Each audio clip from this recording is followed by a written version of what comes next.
Chapter 15 is the last chapter and the second of the two-chapter series on nutrition throughout the lifespan.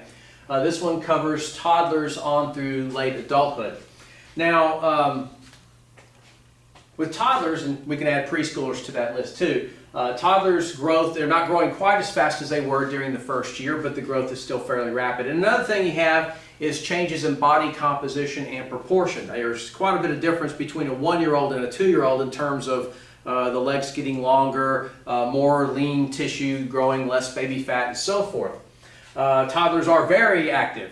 I like to say that toddlers have 2 speeds, full and stop. And if you've ever had or been with a toddler, you are aware of this. Now, nutritional needs, well, toddlers are now living off of table foods and beverages, so and not so much relying on breast milk and formula. So encourage nutritious foods whenever possible. Make sure they have the needed nutrients of calcium and iron and so on and so forth. Now, there are some nutrition-related concerns. Allergies are still an issue. Some toddlers may show signs of overweight in some cases. There's a section in your book on vegetarian families and how the vegan diet may not be appropriate for a toddler because it may not have as much of the fat and the protein, and it may have too much fiber. Now, iron is often an issue for toddlers, especially if toddlers drink a huge amount of milk. There's a phenomenon nicknamed milk anemia because milk is low in iron. If a toddler's drinking a whole lot of milk, it means they're not taking in foods of other nutrients and they can become iron deficient. Now, when we get to the school age, the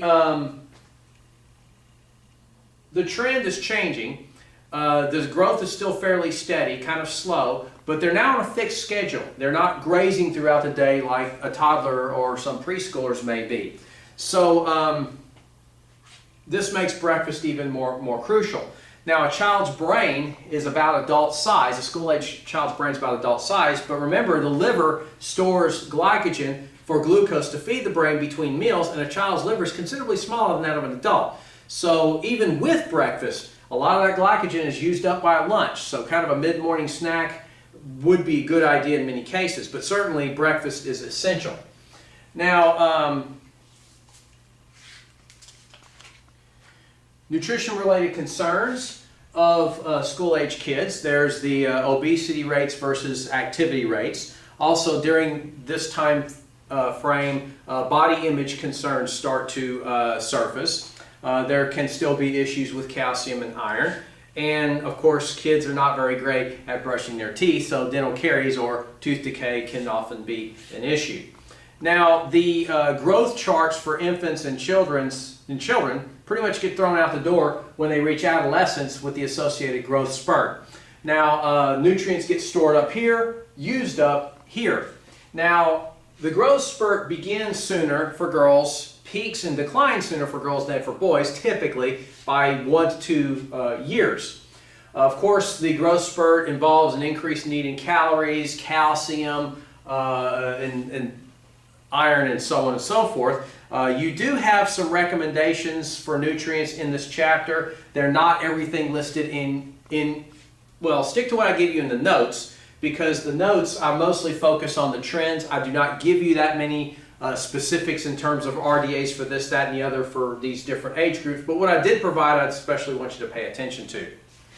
Now, there's special concerns and so forth for adolescents. Unlike the younger ages, they're not fed, they feed themselves. So ironically, whether they eat right or not kind of depends on the values that were instilled earlier. Bone density is an issue. Obesity rates versus activity rates is an issue. It is during adolescence that disordered eating patterns may surface. Body image concerns, or poor body image concerns can surface here.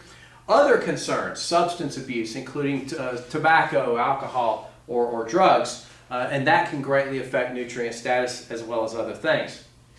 Now, this section doesn't really discuss young and middle-aged adults because the rest of the book covers that, so it jumps straight through to late adulthood. Now, it talks about the trends, the sociological trends about how the elderly represent one of the fastest, if not the fastest growing demographic group in this country.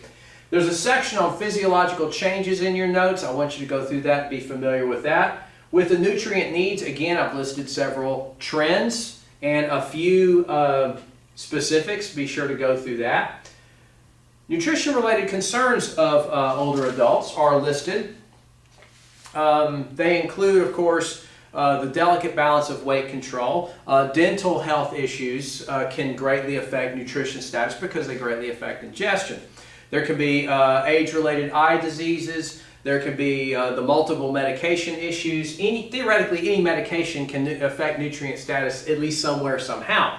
But here we're talking about a cohort that is taking more medications than other cohorts typically, and therefore you have more interactions and side effects to be familiar with.